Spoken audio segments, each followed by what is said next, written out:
Hi everyone. I just thought I would touch base after my letter on Monday. I've had a few emails from parents just asking some questions that they felt I didn't cover in the letter. So I thought it might be a little bit easier for me to send a video than writing it down in black and white. So the first question, parents just want to know, do I have any idea when school is going to be going back? And unfortunately, I don't. There's been loads of dates flying around at the moment.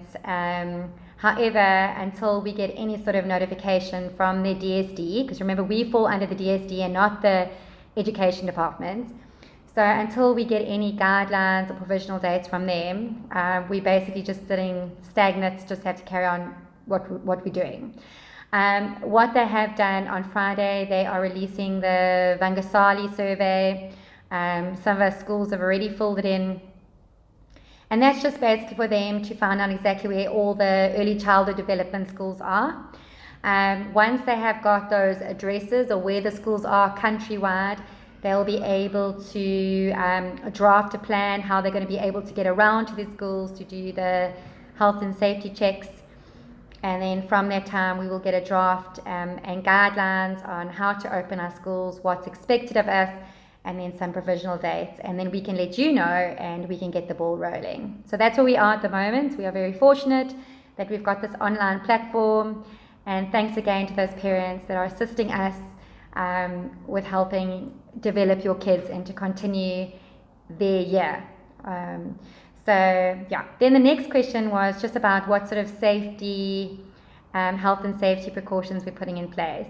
And first of all, I just wanted to say that there's a few of us teachers, well, all of us teachers are moms, but there's a few of us teachers that actually have our kids at the school. And I can guarantee you, as a mom, there's no way that I'm not going to make the school as safe as I can if I know my child's coming there. So I'm definitely not going to cut corners. I can guarantee you that. If it's safe enough for my child, it's definitely safe enough for your child.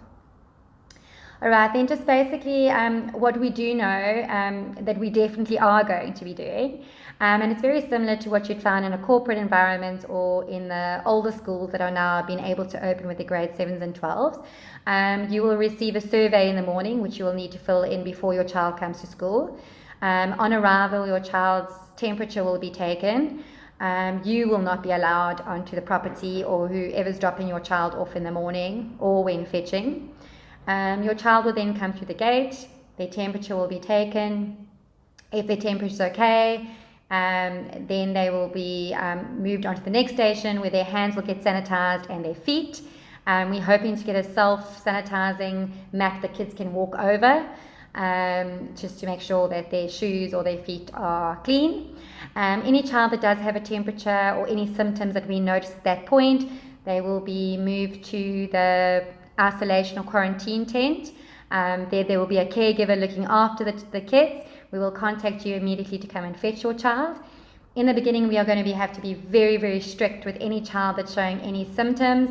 I do know now going into winter time, there's loads of runny noses and coughs and things like that. But just until we know what's going on and what's going to happen, we're going to have to be really, really strict. And then obviously you can fetch your child if they do have a temperature or any symptoms. The kids that don't have a temperature will then proceed into the school. All teachers and caregivers will also be checked every morning. Our hands and our feet will also be sanitized. All right, then in the day, we're not really sure yet how we're going to structure our day. We first need to find out how many parents want their kids to come back. There's a few parents that have decided they would like to keep their kids at home on the online platform, paying full school fees just for a while till they see what's going on, and that's absolutely fine. We will be sending out a survey closer to the time of opening to see how many people do need that or how many people are going to be sending their children back to school. We'll also be asking you some feedback when it comes to how our days are going to be structured. There's a whole lot of different scenarios that we are looking at to make sure that the kids can do social distancing in the most child-friendly way. and that we're still able to teach your kids during the day. Our main focus is to make sure that your kids are happy in a relaxed, happy environment, making sure that we follow all the guidelines, but in a non-threatening and overwhelming for them. All right, so just in the classes, the teachers will still be teaching. The kids will have specific spots to sit. Those will be separated with screens. So the kids will still be able to play alongside each other, because that's what they do at an ECD level. A lot of the kids are still playing alongside each other. They don't play with each other. So they'll have their own little spot where they'll have their own toys and their own art equipment, which they will use throughout the day. And then when the kids do go outside, I can guarantee you are very creative. We are not militant. We are not soldiers that make your kids sit on a spot and eat their food and don't talk and don't run around. We're going to make sure that they are still able to be kids, but following the safety guidelines that we need to follow. So the kids throughout the day are going to wash their hands. If they go to the toilets, we're going to make sure that they go to the toilet on their own with a caregiver. They can afterwards spray the toilet down with sanitizer, assist them with washing hands. And then when we're outside, I can guarantee you we'll have lots of fun. The kids will be, just for instance, given their little spot in there, we'll do a movement class where they do jumping jacks and jumping on the spot and lying on their backs and doing bicycle wheels. We may be able to draw like stripes going down the garden, where the kids are able to run along the stripe independently, running a race against their friend, but with that social distancing. You must remember that at this age, kids don't need to be linked arm in arm in order to interact. You'll be amazed how happy kids will be just to sit on their spot and chat to their friend, even if they are 6 feet away. They'll be very happy doing that. And they will be very happy not having to use their inside voice and being given the opportunity to talk to their friends on either sides of the class. I can guarantee you the way that we see kids interacting, or what we think that how they interact, is actually not how they interact. Kids are young. The less pressure we put on them, the more enjoyment they're going to have during the day. And I can guarantee you that we are going to keep your kids safe.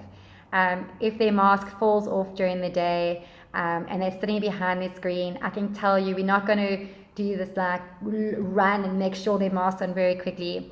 We're gonna do it in a calm, compassionate way, understanding where they are, just trying to keep them as clean, as hygienic as we can throughout the day.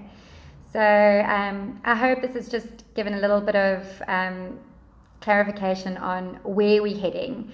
And if you have any questions or remarks, please email me. I can't guarantee you that I'm going to answer them straight away. I'm juggling a lot at the moment. I'm doing my online classes for my bouncy bags.